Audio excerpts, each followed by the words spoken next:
오늘은 예수 그리스도의 계시라라는 제목으로 하나님의 말씀 전하도록 하겠습니다. 연초가 되면 사람들이 신년 운수를 점쳐봅니다. 대표적인 것이 토정비결이죠.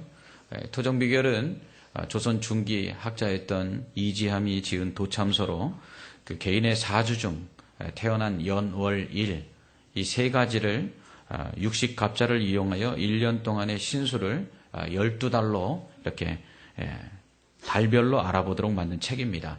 이 사주라는 것은 생년, 생월, 생일, 생시 이 네 가지를 의미하는데 흔히 결혼할 때 사주 본다 이런 얘기하죠. 곧 결혼할 남자와 여자의 태어난 해와 또 달 그리고 일 그리고 시 이 네 가지를 서로 맞춰봐서 궁합이 잘 맞는지를 보는 것이죠. 반면에 토정비결이라는 것은 이 태어난 생시는 빼고 생년, 생월, 생일 이렇게 세 가지만 따져서 한 해의 운수와 그리고 그 운수를 각 달별로 알아보는 것입니다. 이렇게 토정비결이나 사주를 보는 것은 미래를 알고 싶기 때문입니다. 아직 오지 않은 미래. 그렇기 때문에 불안하지요. 그러한 불안한 미래에 대해서 좀 뭔가 마음의 평안을 누리며 시작하고 싶어서 미래를 알려고 하는 것입니다. 사람들은 이처럼 미래를 궁금해합니다. 이것은 동서고금을 막론하고 어느 시대나 또 남녀노소를 불문하고 공통된 점입니다. 이렇게 궁금한 미래를 알아보는 방법이 성경에 나옵니다. 성경에도요, 미래를 알 수 있는 방법들이 있었습니다. 첫째는 우림과 둠밈입니다. 우림과 둠밈이라는 것은 제사장이 입는 이 옷인 에봇에 한 뼘 정도의 가로 세로 정사각형의 흉패가 붙어 있는데 그 안에 들어가는 보석 이름입니다. 이 흉패는 판결 흉패라 불렀는데요. 이 속에 들어가 있는 우림과 둠밈이라는 두 개의 보석을 가지고 재판을 하기도 하고 또 하나님께 묻고 하나님의 답을 알기도 했습니다. 이 우림과 둠밈은 각각 이스라엘의 12지파 중 6지파의 이름을 한 개씩의 그 보석에다가 새겨서 이 제사장이 입는 에봇의 가슴에 있는 흉패에다가 붙이고 그 안에 둡니다. 그래서 하나님께 묻거나 재판을 할 때에 그 보석을 꺼내서 제비를 뽑거나 아니면 그 보석의 색깔이 변화되는 것을 가지고 하나님의 뜻을 알거나 아니면 또 판결을 하거나 미래에 대해서 알 수가 있었습니다. 두 번째로는요, 꿈을 통해서 미래를 알 수 있었습니다. 대표적인 사람이 요셉이죠. 요셉이 꿈을 꿉니다. 그러나 그 꿈은 미래에 대한 꿈들이었습니다. 11개의 형들의 단이 10개의 형들의 단이 자기 단에게 곡식단에게 절하는 꿈을 꾸죠. 그리고 이 꿈은 나중에 어떻게 됩니까? 자신이 애굽의 총리가 됐을 때 애굽의 총리가 동생이라는 자신들이 판 요셉이라는 사실을 모르는 형들이 와서 절함으로써 실제로 이루어지죠. 또한 그 바로의 술 맡은 관원과 떡 맡은 관원이 꿈을 꾸는데 그 꿈에 대해서 요셉이 해석해 준 대로 떡 맡은 관원은 3일 뒤에 죽고 술 맡은 관원은 3일 뒤에 복직을 하죠. 뿐만 아니라 애굽의 왕 바로가 꾼 꿈의 내용들을 듣고는 그것을 해석함으로 7년 풍년과 7년 흉년을 예비하게 합니다.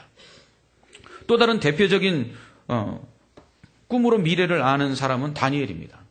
느부갓네살 왕이 꿈을 꾸는데 바로는 꿈을 꾸고 그 꿈의 내용은 알았지만 해석을 몰랐던 반면에 느부갓네살은 아예 그냥 꿈꾼 내용조차도 기억을 하지 못했습니다. 그런데 이 다니엘이 꿈의 내용과 그리고 꿈에 대한 해석을 통해서 이 바벨론 이후에 세워질 제국들과 그리고 그 제국들을 다 부수고 하나님께서 다시 만드실 그 하나님의 나라에 대한 예언을 하게 됩니다.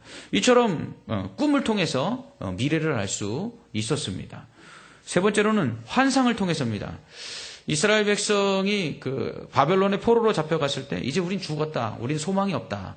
이렇게 생각을 했습니다. 그런 그들에게 에스겔을 통해서 하나님께서 소망의 메시지를 주는데요. 그때 에스겔이 환상을 봅니다. 어떤 환상이죠?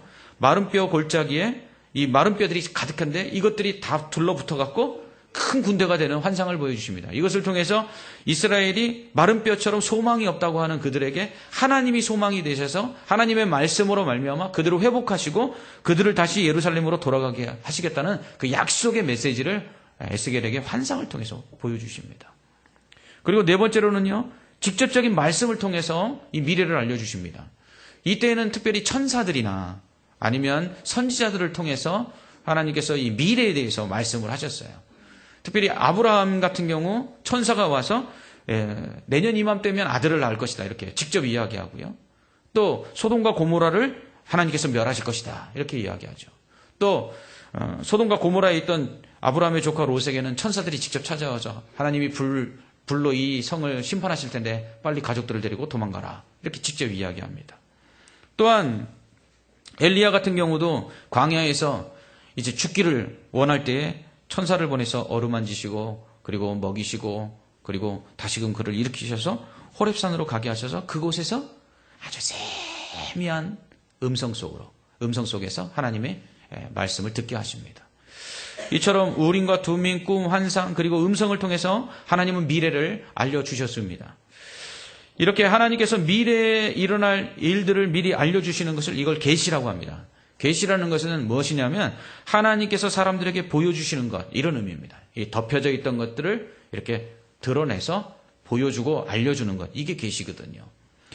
즉 하나님의 성품이나 하나님의 계획 그리고 하나님의 뜻을 사람들로 알 수 있도록 하나님이 보여주시는 모든 것 이게 다 계시에 들어가는 것입니다. 그래서 미래에 관한 일들뿐만 아니라 하나님 자신에 대한 성품 그리고 하나님이 하시는 일들 하나님의 계획 이 모든 것들을 다 하나님께서 알려주실 때 이것을 계시라고 하는 것이죠.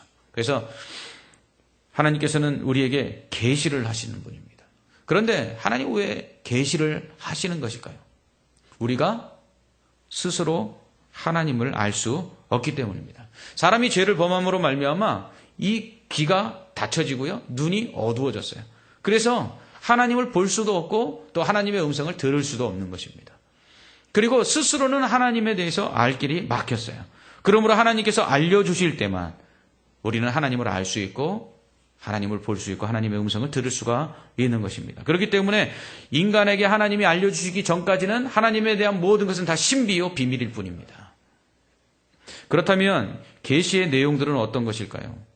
첫 번째는 하나님과 그리고 하나님의 뜻입니다. 하나님이 어떤 분인지 하나님이 원하시는 것이 무엇인지 우리는 하나님이 알려주실 때만 알 수 있습니다. 하나님은 사랑이시다. 은혜와 자비와 긍휼이 풍성하시다. 또 오래 참으신다. 또 노하기를 더디하신다. 그리고 구하는 것을 좋은 것으로 주신다. 택한 백성들을 보호하시고 인도하신다. 이런 모든 것들은 사실 우리가 스스로 안 것이 아니라 하나님이 보여주신 것이에요. 하나님께서 역사 속에서 하나님께서 자연 속에서 하나님께서 또 우리의 삶 가운데서 하나님이 또한 말씀하신과 또 환상 그리고 여러 가지 계시의 방법들을 통해서 우리에게 알려주심으로 우리는 하나님에 대해서 아는 것입니다. 그렇기 때문에 하나님이 자신을 계시하기 전까지는 우리는 절대로 하나님을 알 수가 없다는 것이죠. 둘째로 하나님이 계시하시는 내용들은요. 하나님께서 행하실 미래의 계획들입니다. 앞으로 일어날 미래에 대해 꿈이나 환상 또 우림과 둠밈 그리고 직접적인 말씀을 통해서 계시하십니다. 특별히 심판과 구원에 대한 그 미래의 일들을 계시하시죠. 이는 미리 알게 하심으로 경고하시는 것입니다. 미리 알게 하심으로 회개케 하시는 것입니다. 미리 알게 하심으로 변화되어 순종하라는 것입니다. 미리 알게 하셔서 위로하시는 것입니다. 이것이 바로 하나님의 계시의 목적이죠. 이러한 계시에는요. 일반 계시와 특별 계시로 구별할 수 있습니다. 이것은 하나님이 계시하시는 전달 수단을 통해서 구분되는 것인데요. 일반 계시라는 것은 자연 계시라고도 하는데요. 천지 만물, 자연 속에서 하나님을 나타내시는 것입니다. 그래서 우린 자연을 보고 야 위대하다. 누군가 이거 사람이 만들지 못했을 거야. 이건 하나님이 누군가 창조주가 있을 거야 라고 하는데 그 창조주가 누군지는 확실하게 잘 모르지만 그러나 창조자가 있다는 걸 아는 것입니다. 그리고 또한 역사, 일반 역사나 그리고 또 사람의 양심 그것을 통해서 하나님의 뜻을 계시하시는 것입니다. 그런데 이러한 일반 계시로는 하나님을 온전히 알 수가 없어요. 하나님의 뜻을 순종할 수도 없어요. 범죄한 인간은 천지 만물 속에 계시된 하나님에 대해서 어렴풋이 알지만 그러나 온전히 하나님을 알 수가 없어요. 그렇기 때문에 하나님을 섬길 수도 없습니다. 그렇기 때문에 특별 계시가 필요한 것입니다. 일반 계시로는 하나님을 알 수 없고 하나님을 기쁘시게도 할 수 없고 하나님을 섬길 수도 없기 때문에 특별 계시를 주신 거예요. 이러한 그 일반 계시로는 구원받을 수 없기 때문에 그래서 특별 계시를 주셔서 구원하시는 것입니다.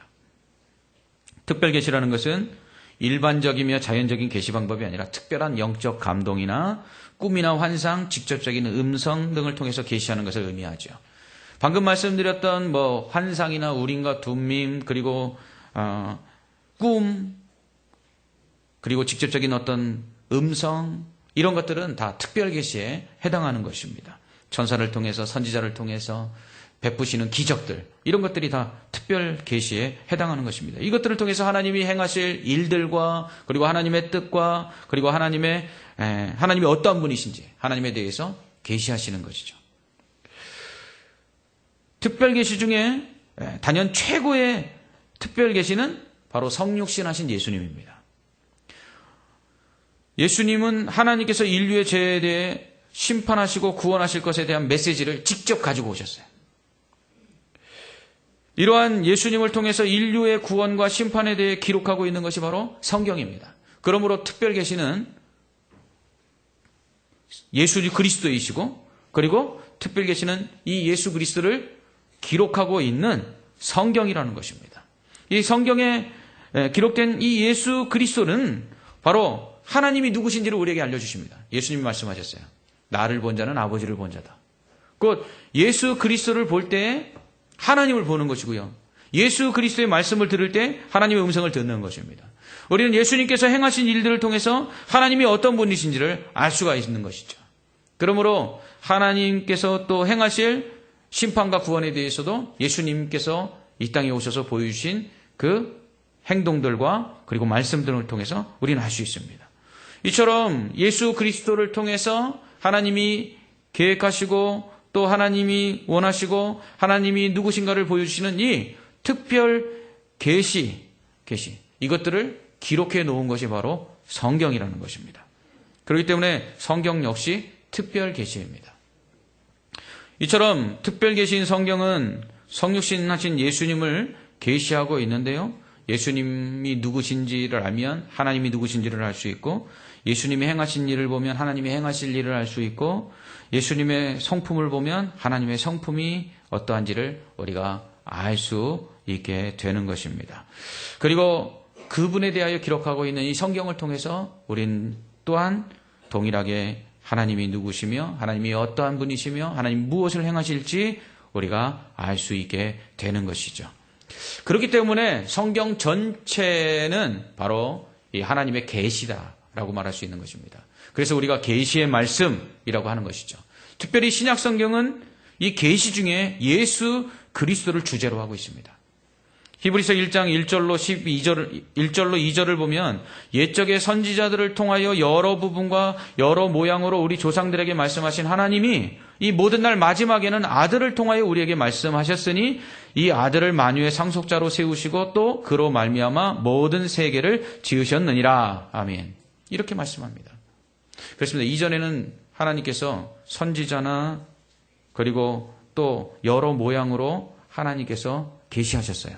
그런데 마지막에는 예수 그리스도를 통해서 이제 계시하신 것입니다. 그렇기 때문에 예수 그리스도가 마지막 특별 계시예요. 그래서 더 이상의 특별 계시는 필요가 없는 것입니다. 그러므로 오늘날도 환상을 보고 오늘날도 꿈을 꾸고 오늘날도 하나님의 직접적인 음성을 듣는다고 말하는 많은 사람들이 있지만, 그러나 그러한 모든 것들은 예수 그리스도 안에서 완성된 것입니다. 그래서 하나님께서는 더 이상 우리에게 특별한 계시를 보여줄 필요가 없는 것입니다. 그것을 특별히 신약 성경이 우리에게 알려주고 있는 것이죠. 신약 성경은 처음부터 끝까지 예수 그리스도를 통한 속죄와 그를 믿음으로 말미암아 받는 구원에 대해서 말씀하고 있습니다. 마태복음 1장 1절을 보면 신약 성경의 첫 번째 그 부분이 이렇게 되어 있습니다. 그리스도 예수의 계보라. 아브라함과 다윗의 자손 예수 그리스도의 계보라. 이렇게 되어 있습니다. 예수 그리스도의 족보로 시작하죠.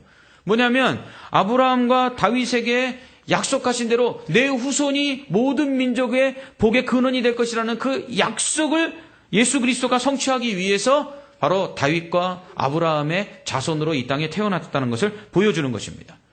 이처럼 구약에 예언된 말씀대로, 구약에 약속된 그 언약대로 예수님께서 태어나셔서 이 땅에 오셔서 그렇게 십자가 지시고 죽으시고 다시 부활하셨음을 이 마태복음은 처음부터 끝까지 충실하게 전하고 있습니다.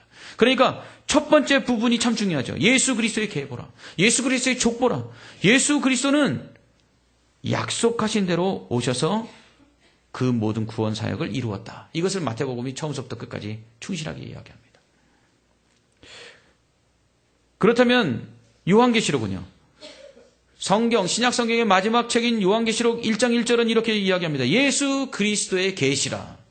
그러니까 마태복음이 예수 그리스도의 족보를 시작으로 예수 그리스도의 탄생부터 그리고 죽음과 부활까지를 충실하게 썼다면 요한계시록은 처음부터 끝까지 예수 그리스도에 대한 이야기로만 가득 차 있다는 것입니다. 예수 그리스도를 계시하심으로써 마지막 때에 그가 오셔서 이루실 그 심판과 구원에 대하여 설명하고 있다는 것이죠.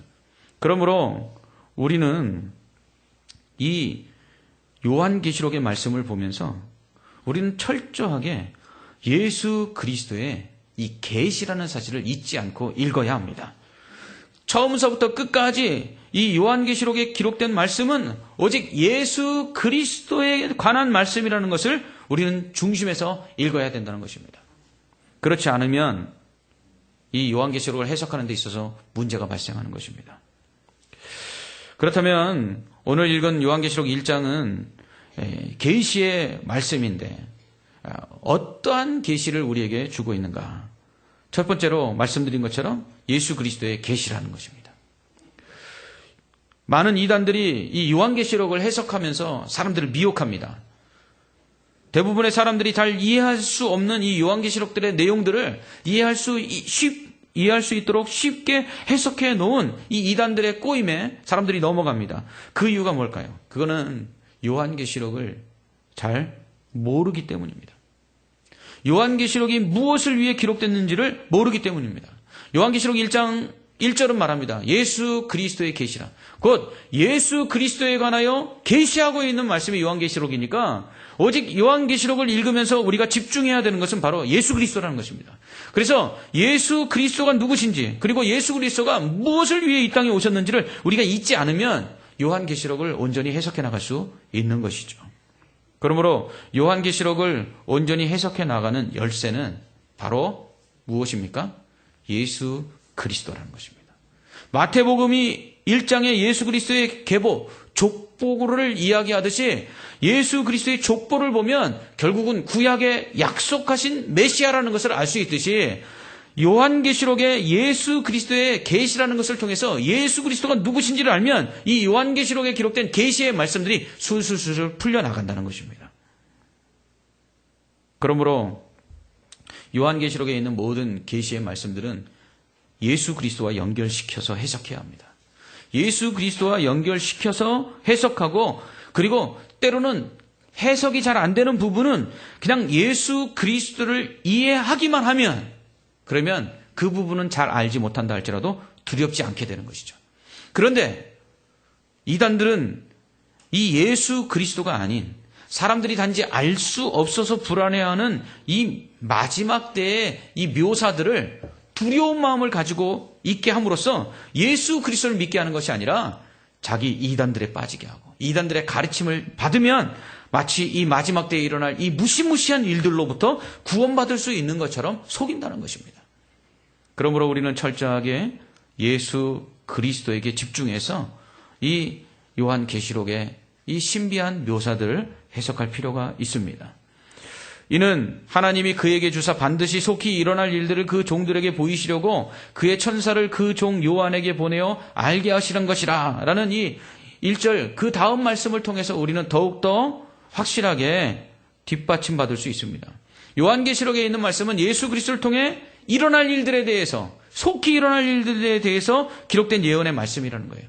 그러니까 예수 그리스도를 모르면 이 요한계시록은 쉽게 말하면 이상한 예언서가 되어버리는 것입니다. 그러면 사람들은 그것을 온전히 해석할 수가 없죠. 오늘 말씀을 보면 사도 요한이 예수님의 복음을 전하다가 반모섬에 유배됩니다.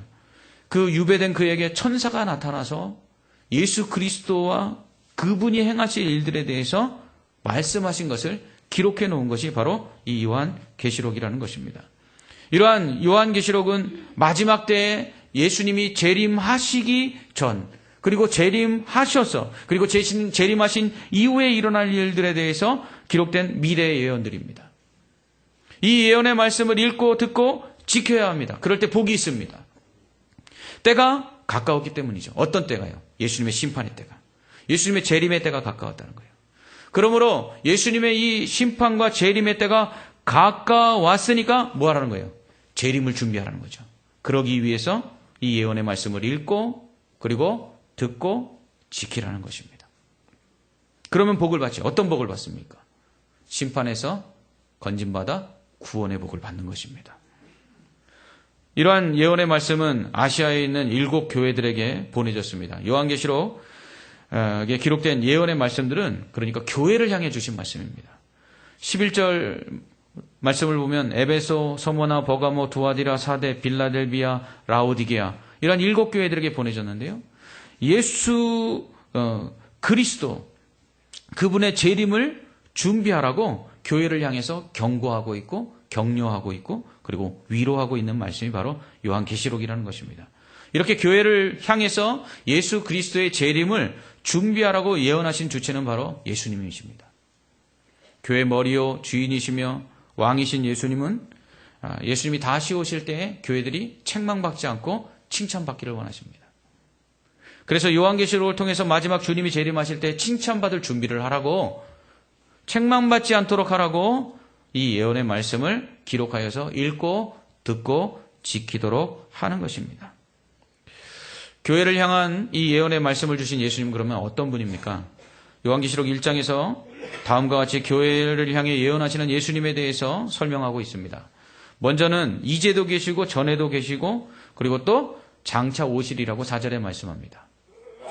이는 영원하시다는 의미죠. 예수님은 영원하신 하나님이십니다. 믿으십니까? 그분은 알파와 오메가입니다.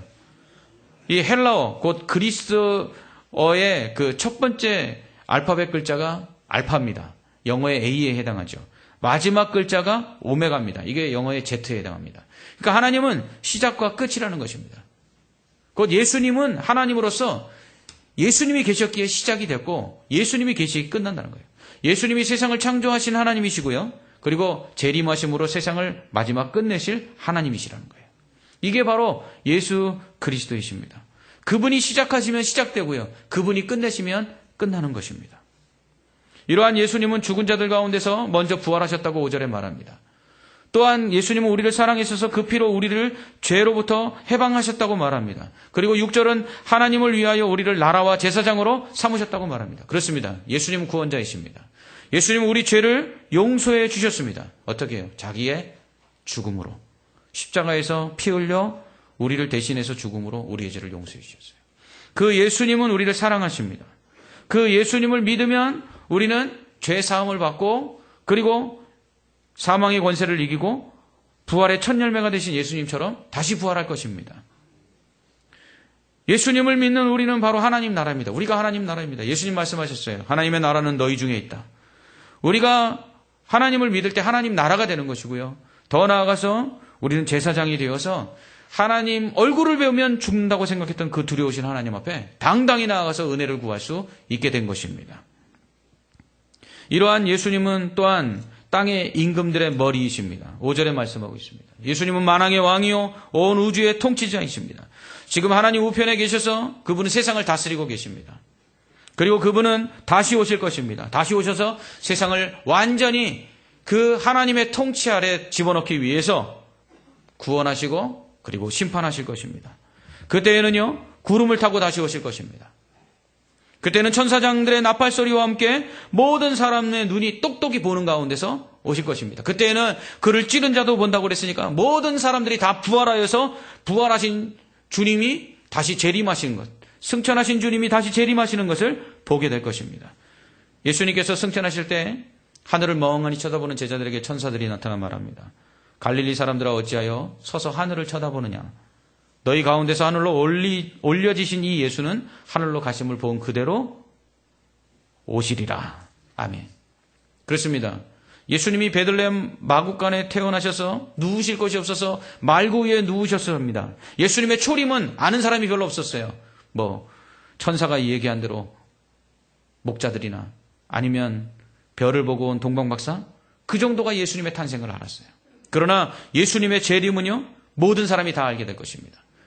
하늘에 문이 열리고 구름을 타시고 천사장의 나팔 소리와 함께 모든 사람들이 보는 가운데 그대로 오실 것입니다. 여러분, 오늘날 우리 한국에 하나님이 20분이 계시고 예수님이 50분이 계십니다. 전 세계에서 하나님과 예수님이 제일 많은 나라가 대한민국입니다. 그런데 그들이 다 대부분 주장하는 바는 자신이 재림 예수라는 것입니다. 문선명인을 비롯해서. 그런데 그런 재림 예수라고 떠들 때 너가 재림 예수라는 것을 증명해봐라 라고 우리가 물으면 그들이 뭐라고 대답할까요? 믿으라고 얘기할 겁니다. 그때 우리는 이렇게 얘기할 수 있습니다. 나는 당신이 재림 예수가 아니라는 거죠. 나는 내가 재림 예수가 아니라는 것을 증명할 수 있다. 그것은 네가 재림 예수라는 것을 모르기 때문이다. 내가 당신이 재림 예수라는 것을 모르는 한 당신은 재림 예수일 수가 없다. 이렇게 이야기하면 그것이 그가 거짓 말을 하고 있다는 증거가 되는 것입니다. 예수님이 오실 때는 아무도 몰랐어요. 그러나 예수님이 재림하실 때는 모든 사람이 공개적으로 다 아는 가운데 예수님이 오실 것이기 때문입니다.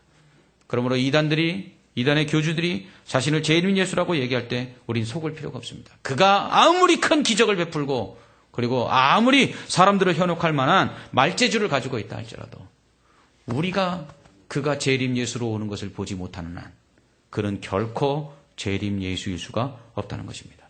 재림하시는 예수님은 만왕의 왕으로 이 땅에 오셔서 모든 사단과 그리고 모든 이단과 그리고 모든 불신자들을 심판하실 것입니다. 그리고 오직 예수를 믿는 자만을 구원하실 것입니다. 무엇보다도 예수님은 교회의 통치자입니다. 오늘 말씀을 통해서 예수님은 7별과 7 금촛대가 그의 손에 있다고 말합니다. 여기서 7별은 7교회의 사자요, 7촛대는 7교회입니다. 교회의 사자라는 것은 천사를 의미합니다. 교회를 하나님께서 보호하시기에 보내주신 천사들이 있다는 것입니다. 이러한 교회의 사자들과 그리고 7 금촛대로 상징되는 교회 자체를 주님이 붙들고 계십니다. 그러므로 주님이 교회의 주인이십니다.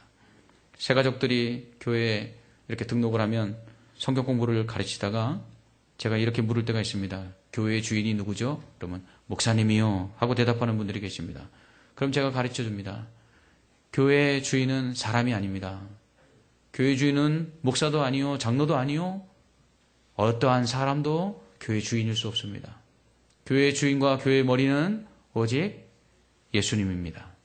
그 예수님의 말씀에 순종할 때 목사도 그리고 성도도 그 머리 대신 주인 대신 교회의 소유권을 가지고 계신 예수님께 순종할 때 그 교회가 진정한 교회입니다. 이렇게 말씀을 드리죠. 그렇습니다. 그분에 대한 묘사를 보시면 발에 끌리는 옷을 입고 12절로 16절 말씀을 보면 발에 끌리는 옷을 입고 가슴에 금띠를 띠고 머리에 털이 희어 양털 같고 눈 같으며 그 눈은 불꽃 같고 발은 풀무불에 단련한 빛난 주석 같고 음성은 많은 물소리 같고 그 입에는 좌우에 날성검이 나오고 그 얼굴은 해같이 빛난다고 이렇게 말합니다. 이것은 하나님에 대한 묘사입니다. 곧 예수 그리스도께서 하나님이심을 보여주고 그 하나님이신 예수님이 바로 교회를 그 손에 붙잡고 계시다는 것입니다. 이러한 예수 그리스도를 오늘 요한계시록은 우리에게 보여주고 있습니다. 그리고 그분이 또 재림하심으로 일어날 마지막 말세의 징조들을 우리에게 가르쳐주고 있습니다. 이러한 마지막 때의 모습들을 보면서 우리는 사실 두렵습니다.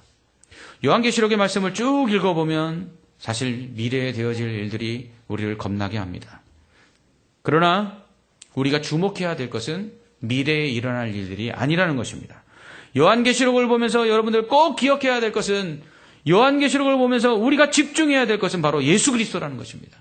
요한계시록을 보면서 마지막 말세에 일어날 지진과 전쟁과 그리고 배교와 그리고 사탄의 세력들의 공격에 대하여 우리는 그것에 포커스를 맞추는 것이 아니라 예수 그리스도에게 포커스를 맞춰야 된다는 것입니다. 그러면 우린 두려워할 게 없습니다. 우리의 미래는 우리가 알 수 없기에 두려울 수 있지만 그러나 우리의 미래는 하나님의 손에 달려 있습니다. 그분이 독생자 예수 그리스도를 통해서 우리를 구원하셨고 그리고 그분이 교회의 머리가 되셔서 사랑하는 성도들을 교회 안에 모아놓으시고 보호하고 지켜주고 계시는 것입니다. 그러므로 우리는 알 수 없는 미래에 대해서 두려워하기보다 우리는 오히려 그 미래를 책임지시고 그리고 붙잡고 계시고 그리고 주관하시고 그리고 우리를 보호하시는 그 주님을 더욱더 믿고 의지하며 나가면 되는 것입니다. 2015년도 한 해를 시작하면서 올 한 해는 어떻게 될까 하고 미래에 대해서 두려워하시는 분들 계십니까? 그렇다면 시작과 끝이 되시는 주님께 맡기시기 바랍니다. 그분이 시작하시면 아무도 끝낼 수 없고 그분이 마치시지 않는 한 아무도 그것을 끝낼 수가 없음을 기억하시기 바랍니다. 그분이 우리의 주님이십니다. 그분이 우리의 하나님이 되셔서 우리를 도와주시고 보호하여 주십니다. 그러므로 올 2015년도 우리에게 어떤 일이 일어날까를 여러분 염려하고 거기에 대해서 관심을 갖기보다 그 미래를 책임지고 계신 주님을 알아가고 그 미래를 맡기면 우리를 보호하사 우리에게 좋은 것을 주시는 그 주님을 더욱더 깊이 알아가는 복된 한 해가 되시기를 주님의 이름으로 축원합니다. 그러기 위해서 말씀을 읽고 말씀을 듣고 그리고 말씀을 지키십시오. 그것이 점집에 가서 점괘를 보고 토종 비교를 보고 올 한 해 어떨 것이다 라는 말을 듣는 것보다 훨씬 더 좋은 하나님의 복이 될 줄 믿습니다. 그러므로 오직 미래를 알려고 하기보다는 그 미래를 주관하고 계신 그 주님을 더욱더 알아가시고 그분께 맡기시고 또 그분을 의지하며 나가실 때 2015년도 한 해 어떻게 될지 알지 못하지만 그러나 분명한 것은 그 미래를 알고 계시고 미래를 주관하시는 그 주님이 우리와 함께 하셔서 시작하게 하신 이상 마지막 마칠 때까지 알파와 오메가가 되셔서 끝까지 함께 하심으로 결국 승리하게 하실 줄 믿습니다. 기도하겠습니다. 하나님 아버지, 2015년도를 시작하고 많은 두려움 속에서 또 염려 속에서 이제 출발하고 있습니다. 그러나 두려워하지 말게 하여 주시옵소서. 우리는 미래를 알지 못할 뿐만 아니라 그 미래를 우리가 어떻게 바꿀 수 있는 능력도 우리에게 없습니다. 오직 미래는 하나님의 손에 있어서 하나님이 하시는 일에 더할 수도 하나님이 하시는 일에 덜할 수도 없습니다. 그러나 분명한 것은 우리가 하나님을 믿고 그 미래를 주관하시는 그 예수 그리스도를 더욱더 힘써 알아갈 때 우리 안에 놀라운 평안이 임한다는 사실입니다. 미래를 알지 못하지만 미래를 알고 주관하시는 주님께 모든 것을 맡기고 나아가는 성도들 되어 2015년도 한 해 알 수 없기에 소망이 넘쳐나는 그러한 은혜와 복이 넘쳐나게 하여 주시옵소서. 예수님 이름으로 기도합나이다. 아멘.